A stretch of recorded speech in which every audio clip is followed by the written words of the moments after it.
Bonjour, nous sommes à Clermont-Lérault avec Philippe Voignier, chercheur et écrivain. Bonjour Philippe. Bonjour.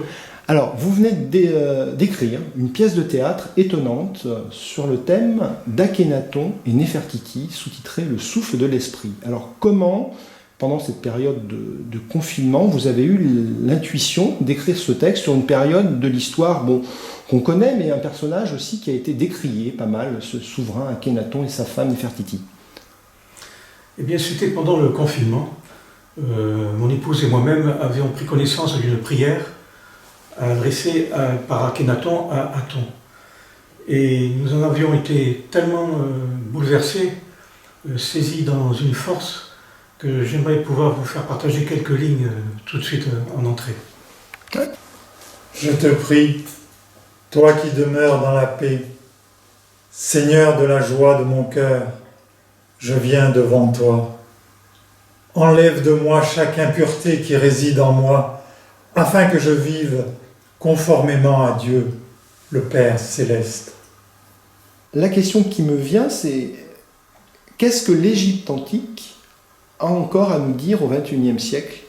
Selon vous, pourquoi vraiment? Quel est le message, si on devait le dévoiler, sans dévoiler toute la pièce, mais qu'est-ce qu'on pourrait dire sur l'actualité de ce message aujourd'hui? Alors, il existe aussi un hymne qu'Akhénaton, un hymne célèbre, que l'on retrouve d'ailleurs dans le psaume 104 de la Bible, dans lequel Akhénaton explique que la source du Nil se trouve dans la Douate. La Douate, c'est l'espace spirituel. Et cette source, nous la portons en tous, en nous. Et je peux le dire, que c'est à cette source que j'ai puisé mon inspiration pour écrire cette pièce d'Akhénaton et Néfertiti, Le souffle de l'esprit. Et tout en écrivant, je réalisais que je n'avais pas affaire uniquement à un homme et une femme à qui est arrivée une histoire extraordinaire en Égypte, mais qu'il s'agissait d'une réelle impulsion divine, spirituelle, une puissante impulsion qui a traversé les siècles et qui est aujourd'hui encore tout aussi vibrante et vivante pour le cœur qui s'ouvre et recherche le sens, quelque part, de sa vie. Alors je voudrais d'abord rajouter que j'ai écrit aussi cette pièce pour faire ressentir à quel point il y avait une grande tension entre le clergé et le pharaon, c'est-à-dire que vous aviez un réel combat entre la lumière et les ténèbres, entre les clergés et Akhénaton. Déjà le père d'Akhénaton avait marqué une distance, en Amenhotep III, avec le clergé et encouragé le culte d'Aton. Et Akhénaton, lui, l'a carrément imposé, déjà en interdisant les temples, l'accès aux temples aux prêtres qui vivaient comme des princes. Il leur a enlevé leur fortune, leurs biens, et a fait effacer tous les noms de leurs dieux Amon de tous les cartouches, et a renversé, détruit les statues à son effigie. Mais il ne s'est pas contenté de cela, il a aussi pris toute une population pour extraire définitivement cette population de l'influence des prêtres pour créer une toute nouvelle ville, Akhénaton, dans la région d'Amarna aujourd'hui, de façon à ce que recréer, comme on pourrait dire, une toute nouvelle civilisation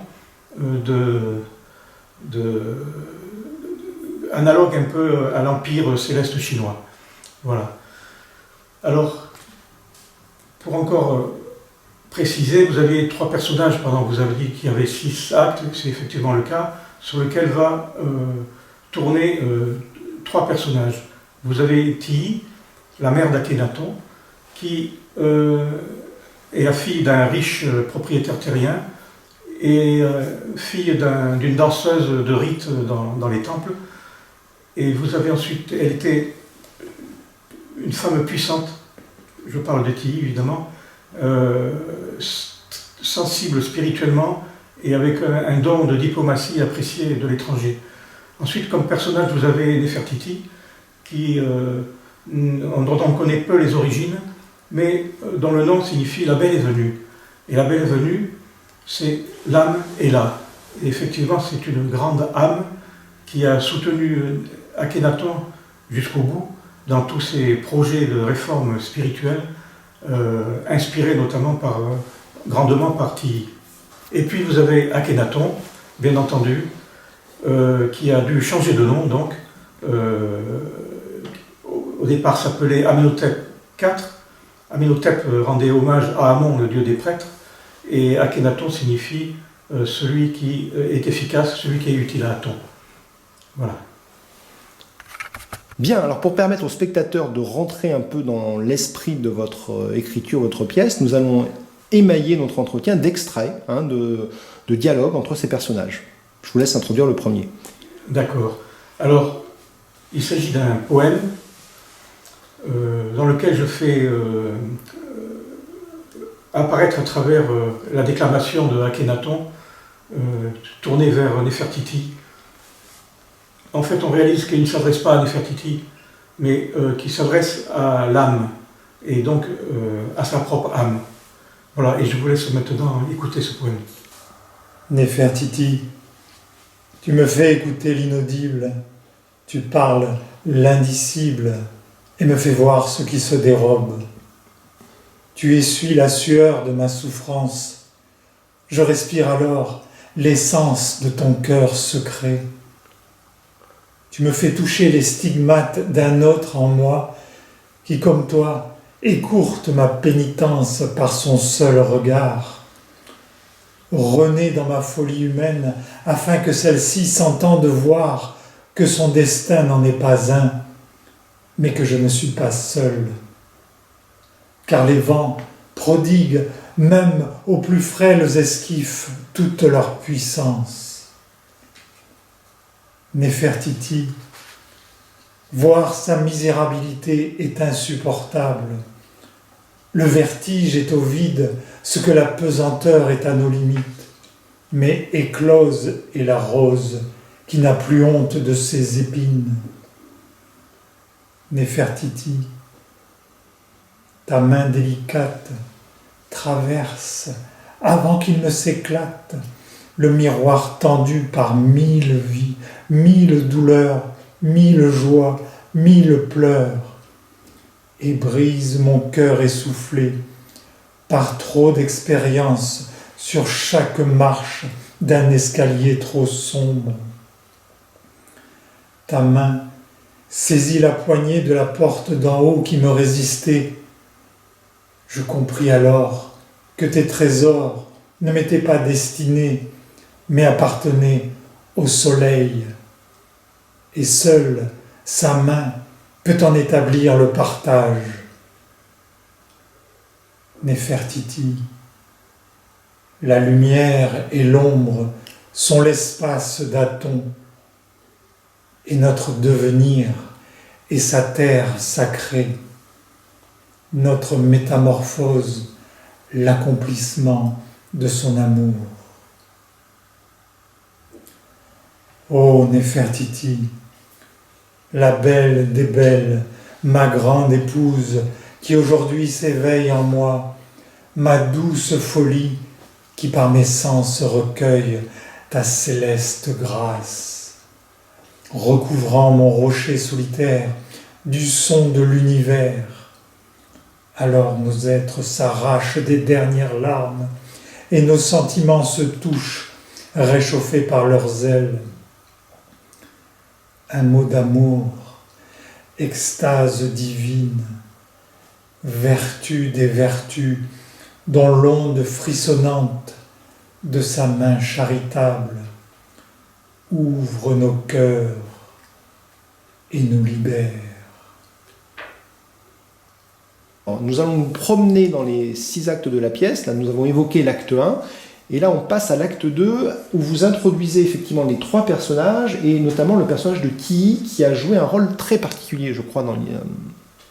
Oui, alors, justement, cet acte 2 montre à quel point Tilly a joué un rôle fondamental en ce qui concerne la mission d'Akhenaton pour sauver le monde dans son esprit. Et je vous propose donc une petite lecture concernant leur rencontre.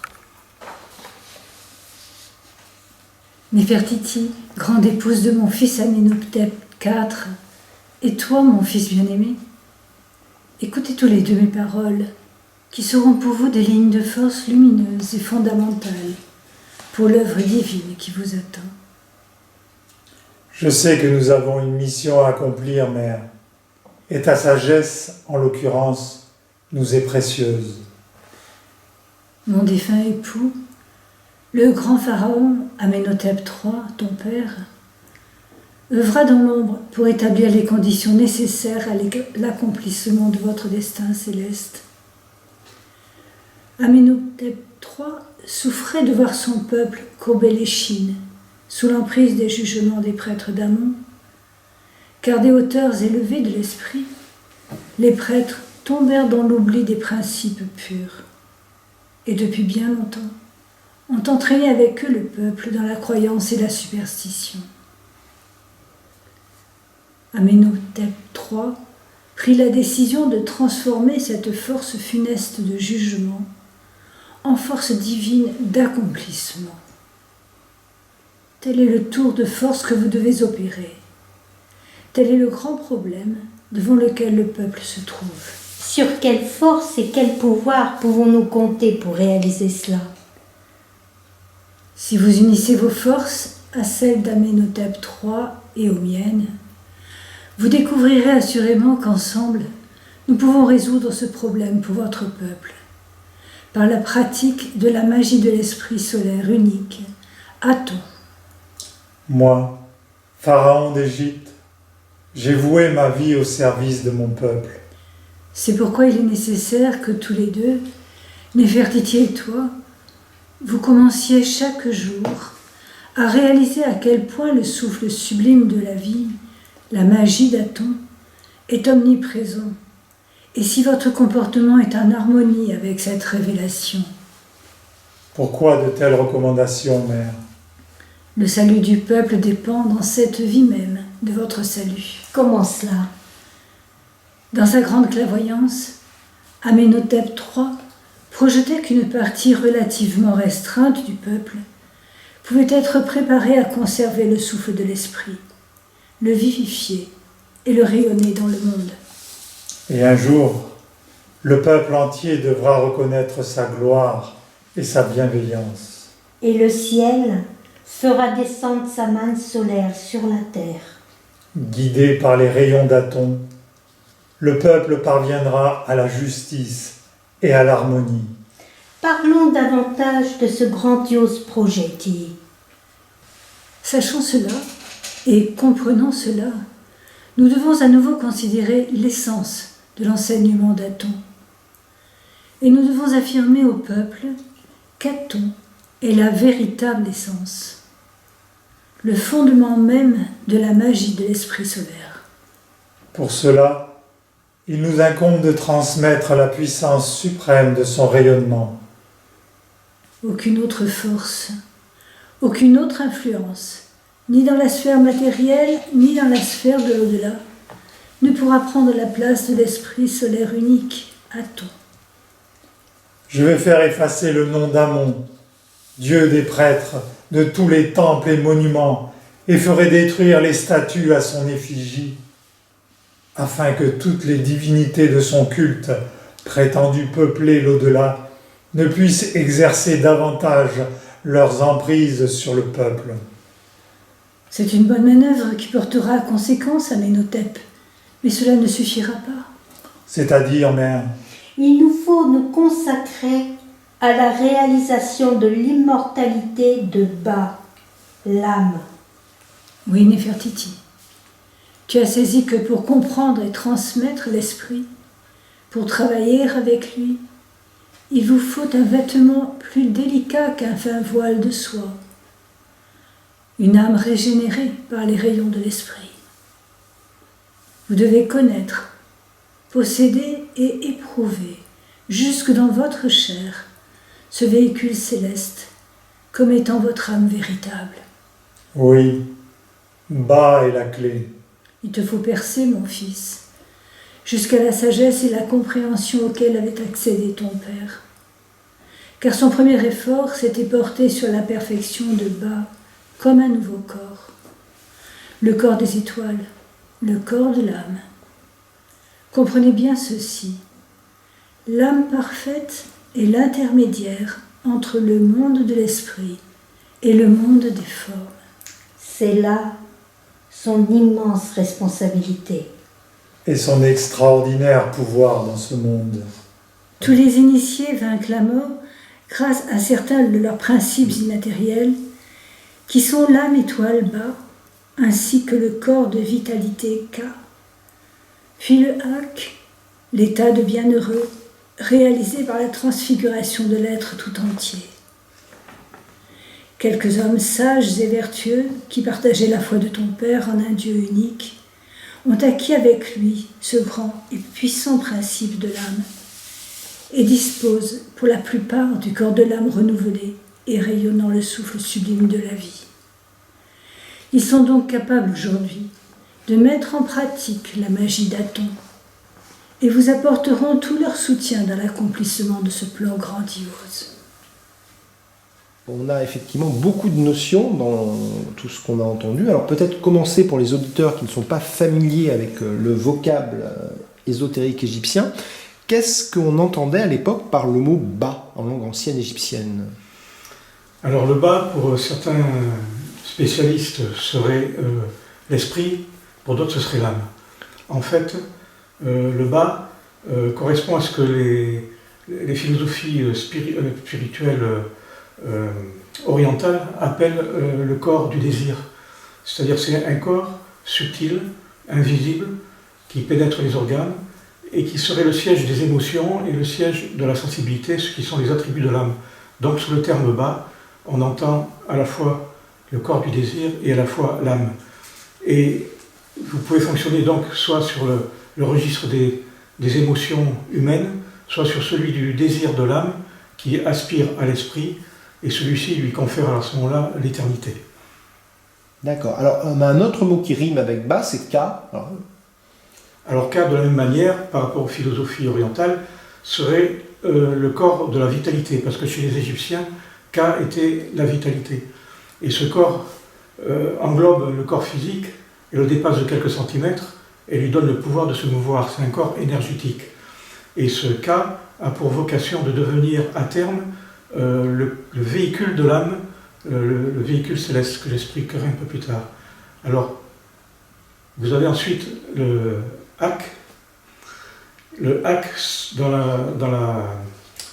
la société, c'était l'individu, l'être qui était arrivé à remplir sa fonction pour maintenir un équilibre de la société de manière efficace, mature et accomplie finalement. Tandis que pour l'initié ouvert à l'esprit, le Ak signifiait l'état d'accomplissement spirituel, c'est-à-dire l'état de bienheureux. Et celui-ci était atteint par le processus de la transfiguration. Transfiguration de quoi ? Eh bien, du corps physique par le renouvellement des cellules, la purification de bas au niveau des désirs pour privilégier l'unique désir de l'âme vers l'esprit, et la revivification et le rétablissement de Ka en tant que corps céleste. Alors maintenant, nous arrivons à l'acte 3. Donc, donnez-nous un petit aperçu de la dramaturgie de cet acte. Alors maintenant, nous allons entrer directement dans l'initiation que Tihi, la reine-mère, donc, va mettre en place pour développer ces réformes qu'Akhenaton doit accomplir et pour développer surtout le culte d'Aton. Que ceux qui possèdent l'âme, ceux qui possèdent ce véhicule délicat, remarquable et indispensable, veillent avec le plus grand soin à leurs actes. Oui, des actes qui répondent à un noble et juste comportement. Il vous faut toujours garder à l'esprit, mes chers enfants, que ce comportement succède à 4 principes pratiques. Un dévouement sans faille à Aton et son plan pour le monde et le peuple. Une harmonie créatrice parfaite, engendrée par l'âme orientée sur le Dieu unique. Une inspiration pratique pour incarner concrètement le plan divin. Et enfin, un culte sacerdotal. Nous ferons de ces 4 principes les fondations d'une pyramide lumineuse, non faite de pierre, mais spirituelle. Néfertiti, tes paroles m'inspirent. Je vais édifier un sanctuaire à côté du temple de Thèbes, afin de pratiquer le culte sacerdotal d'Aton. Et ensemble, nous vivifierons ce sanctuaire. Ainsi, lorsque vous acquerrez dans ce temple toujours plus de force d'âme, vous serez directement attiré et actif dans votre vie, par ces forces d'âme et par l'esprit d'Aton. Car là où est l'homme, là est l'esprit. Mais il est évident que si l'esprit ne peut se répandre dans le peuple, sa force de régénération ne pourra le libérer des forces de jugement d'Amon et de ses prêtres.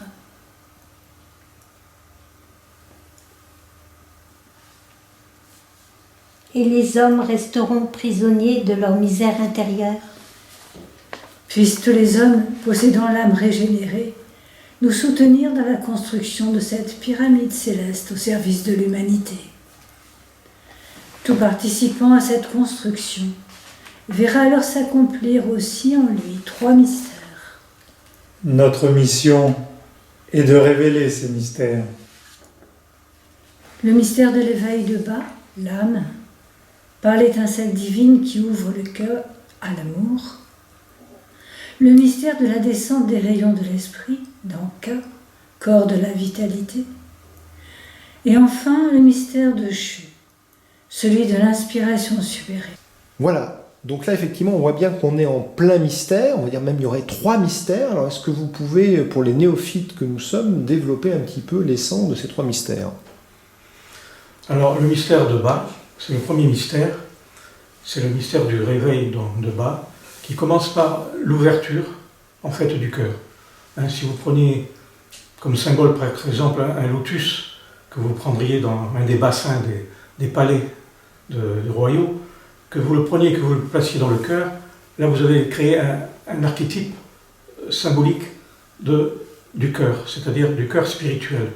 Et ce lotus va se tourner vers le rayonnement divin, le rayonnement spirituel, et charger le sang de cette information de lumière. Et donc ce sang du cœur chargé de cette information de lumière va dynamiser un organe à sécrétion interne qu'on appelle le thymus, qui va libérer une hormone toujours chargée de cette information de lumière, qui de suite va se trouver véhiculée jusqu'à un organe de la tête qui s'appelle l'hypophyse, qui est l'ouverture de l'âme. Et cette âme va s'ouvrir à l'esprit qui va descendre par la pinéale. Et ainsi, l'union de l'esprit et de l'âme va se créer, l'union entre le roi et la reine. Et donc, ceci va être nécessaire pour que les rayons de l'esprit investissent le deuxième mystère, c'est-à-dire celui de la descente des rayons spirituels de son rayonnement jusque dans K, le corps de vitalité, qui va se trouver transformé. Dans la Bible, vous allez trouver le corps corruptible doit revêtir l'incorruptibilité, et bien K, c'est ce corps incorruptible renouvelé. Et dans la mythologie égyptienne, vous trouvez la balance sur laquelle va être pesé le cœur du défunt, et s'il est trouvé suffisamment léger, alors à ce moment-là, K, c'est-à-dire ce corps glorieux, va pouvoir entrer dans l'éternité. Alors le mystère de Shu, eh bien, en reprenant le premier mystère, c'est-à-dire celui de la cavité du cœur dans lequel se trouve ce lotus, cette information de lumière, et voyez comment on retrouve des symboliques de tradition en tradition, vous pouvez y voir aussi non plus la cavité du cœur, mais la cavité de la grotte de Bethléem dans laquelle se trouve l'information de lumière de Jésus.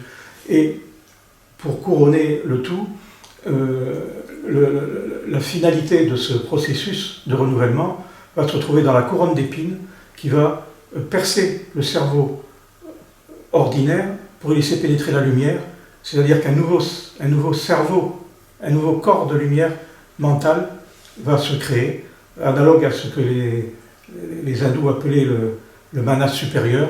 Vous avez donc un mental divinisé, c'est ce qu'on appelle Shu. Alors maintenant nous arrivons à l'acte 4 où vous allez faire dialoguer effectivement Akhenaton et Néfertiti et où il est question finalement du rapport de l'homme et de la femme. Alors pouvez-vous nous introduire l'extrait que vous avez choisi? Alors, l'idée vient de la plus haute vision, c'est celle d'Aton, qui serait le père-mère de l'humanité et du monde. Et de là découle donc un courant féminin et masculin qui va s'incarner, spirituellement parlant, dans les êtres humains qui s'ouvrent à l'esprit, s'ouvrent à Aton. Et c'est ce thème-là précisément que vous allez entendre maintenant. Ô Aton, écoute ma déclaration.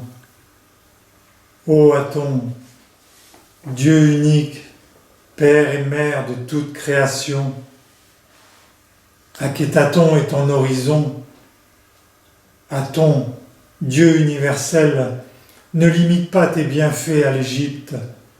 L'ancien faucon est aujourd'hui le disque solaire universel dont les rayons me tendent la clé de vie à moi, le pharaon qui distribue tes bienfaits divins à mon peuple. Mes fidèles initiés qui reçoivent directement dans leur cœur ton esprit n'ont pas besoin de prêtres entre eux et toi. Chacun peut s'adresser au soleil pour t'adorer. Néanmoins, moi le Pharaon suis ton serviteur et l'unique intercesseur entre le peuple et toi, afin qu'ils connaissent tes volontés. Les initiés, eux, prieront dans les sanctuaires. Ma grande épouse Néfertiti s'associe à ma tâche et de façon égale accomplira les rites quotidiens au grand temple d'Aton, à Akhénaton. Mais une troisième nature apparaît pour l'homme éveillé. L'âme divinisée. Ô Aton, Père, Mère éternelle, unité cosmique, Le Père est le pouvoir créateur, la Mère, source de la vie, le feu de l'esprit. et l'eau de la vie. Deux courants de vie découlent d'Aton, l'un féminin, l'autre masculin. Qui sont appelés à former une unité dans les âmes. Toute créature dans ce monde a soit une prédominance virile, Soit une prédominance féminine. et au sein de cette âme est appelé à se manifester l'esprit originel divin qui existait avant la séparation physique des sexes. D'où apparurent des inégalités. Cependant, au sein de l'âme régénérée, les polarités inverses sont équivalentes. Car l'homme originel était mi-homme, mi-femme, avait en soi l'équilibre entre sa féminité et sa masculinité. Ainsi, à Akhénaton, nous ferons sculpter à Akhénaton un bas-relief nous représentant, avec un visage identique, avec des traits semblables, et assis tous deux à égale hauteur de siège. Tout ceci figurant que nous avons équilibré les polarités en chacun de nous, car nous sommes égaux et unifiés dans l'âme parfaite.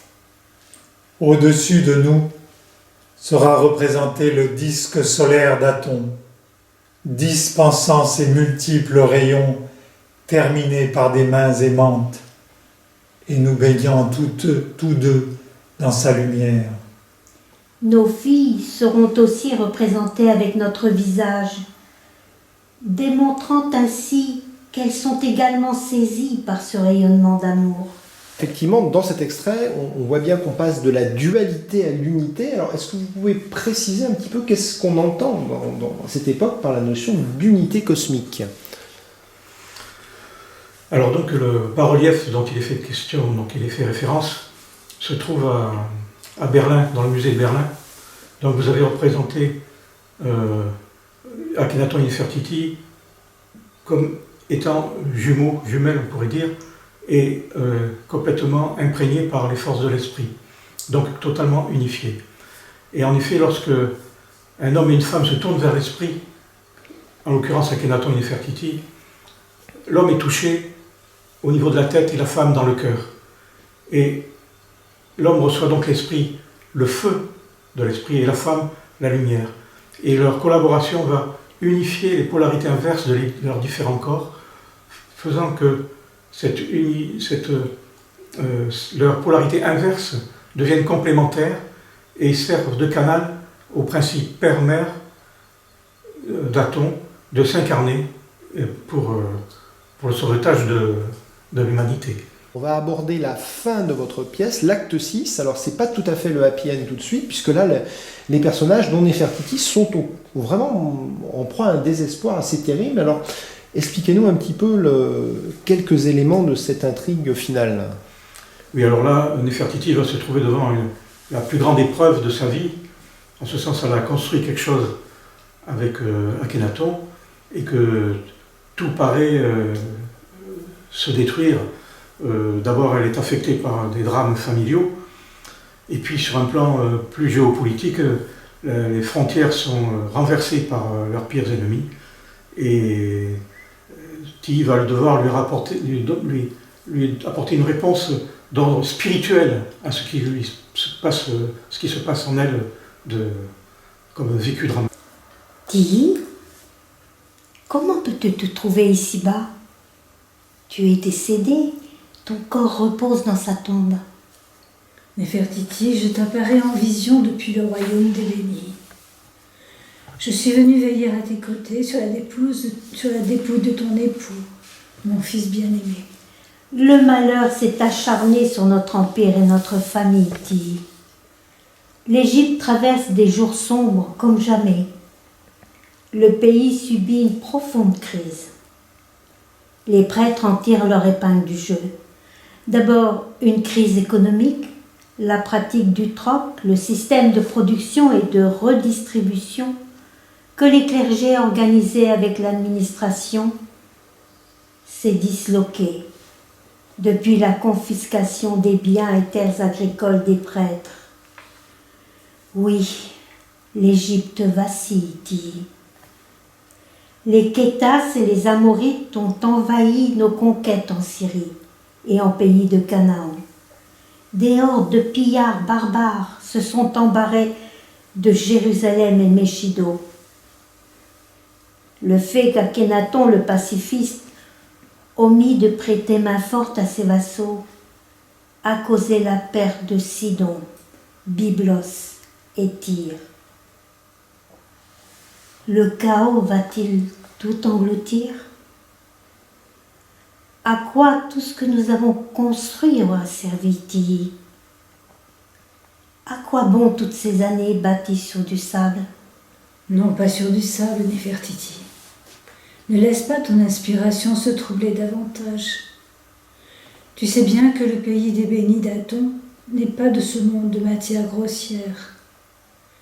Toutes les manifestations de l'esprit ont une durée limitée dans le temps des civilisations.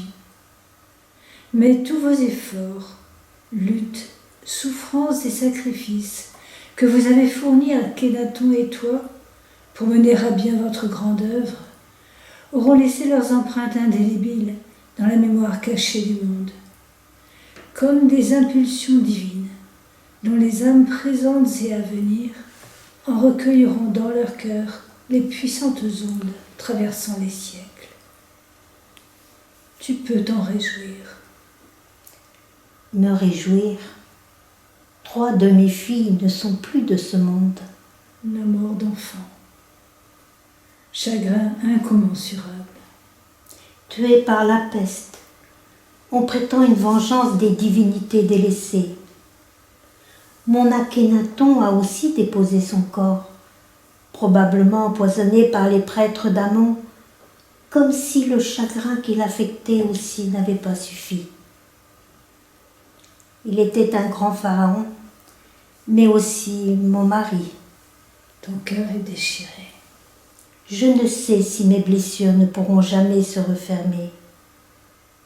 Combien de temps t'a-t-il fallu pour penser ta douleur après la disparition de ton mari?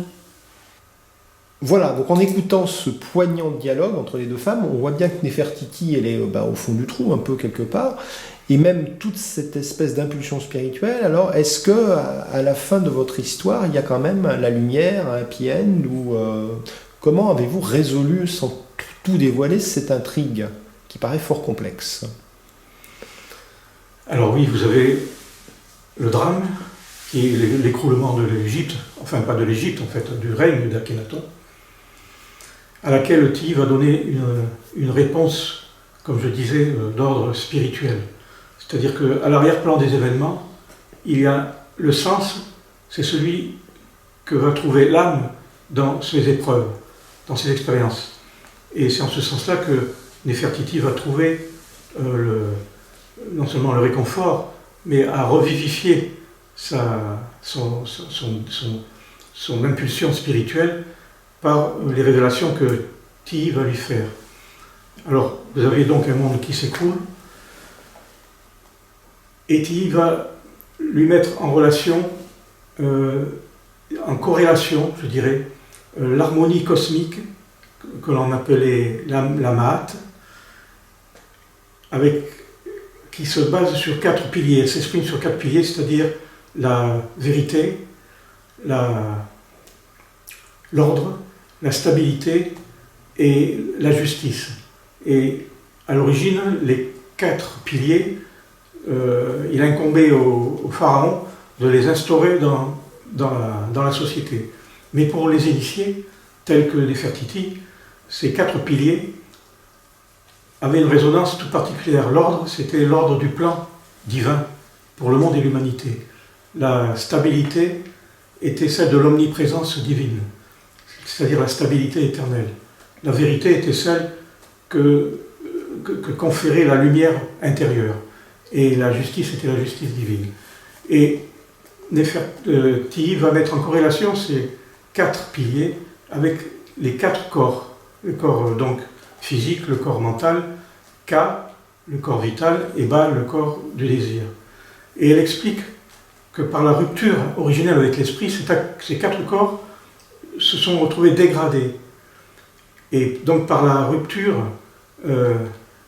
naquit 4 plaies de cette dégradation, c'est-à-dire vous avez la plaie de la séparation avec l'ordre divin, avec l'esprit, vous avez la plaie du mensonge et de la trahison avec la dégradation par rapport à la vérité de la lumière de la Mahat, et vous avez la plaie de l'indignité, de l'humiliation par l'esprit qui s'est retiré de Ka, de sa chaleur bienveillante, et vous avez la plaie de l'injustice ressentie par Ba, qui est le corps astral et l'âme. Donc vous avez comme solution le retournement intérieur de vous reconnecter avec l'esprit. Et c'est ce qu'il va proposer à Néfertiti. C'est-à-dire qu'en se reconnectant à l'esprit, vous avez la merveilleuse complétude de l'ordre qui va refermer la plaie de la séparation. Vous avez ensuite le mental qui avait perdu la vue spirituelle, qui va retrouver les inspirations divines dans la vérité de la lumière et qui va effacer du coup la plaie du mensonge et de la trahison. Et vous avez la plaie de l'humiliation qui va être refermée par le réinvestissement de l'omniprésence divine dans le corps de vitalité de Ka, qui va alors trouver de la matière pour poser des actes justes et vertueux qui vont refermer donc cette plaie de l'humiliation. Et un être arrivé à ce stade-là, spirituellement parlant, détient les clés pour acquérir l'éternité. Et c'est ça la justice divine de la Mahat. Alors, Tilly, après avoir bien fait comprendre à Néfertiti qu'elle souffre de cette plaie de séparation avec l'esprit, lui déclare qu'elle peut toute sa vie pleurer sur son chagrin et qu'elle en a le droit, mais que la reine, la prêtresse d'Aton, sait très bien ce qu'elle doit faire. Alors à ce moment-là, Tilly retourne dans le royaume des bénis, dans les éthers, et Néfertiti alors ouvre les bras vers le soleil pour lui adresser une prière dont vous allez entendre maintenant un court passage pour clôturer cet entretien. Ô Aton, tu es force créatrice, recréatrice et transformatrice de tout ce que tu touches. Ma liaison avec l'esprit est vie, lumière et contact intime avec le parfait. La gratitude qui grandit en moi après chacune de nos rencontres affirme davantage mes pas vers la contemplation de ta gloire dans son insondabilité. Ô Aton, mon cœur s'épanouit dans tes rayons régénérants. Tu fais de mon amour un désir pur de m'offrir au monde. Tu as fait de Akhenaton, ton fils, un dieu, et de moi-même, ta fille, une déesse. Élève à présent le cœur des femmes et des hommes de ton peuple au-dessus de leur exil. Saisis-les dans ton harmonie universelle, dans ton ordre suprême, dans ta justice suprême, dans ta vérité suprême, dans ton omniprésence suprême. Ô Aton, élève Akhenaton, ton fils au cœur pur, dans la spirale lumineuse qui mène au royaume des bénis, de la fraternité des âmes immortelles. Alors, ô Aton, tu m'emmènes aux côtés du Sphinx, somme des sagesses antiques. Son regard prophétique tourné vers l'est, d'où s'élève de l'horizontalité embrasée de la terre, la verticalité flamboyante, solaire de ta course ascendante. Formant ainsi une croix de lumière éternellement offerte pour la résurrection du monde et de l'humanité.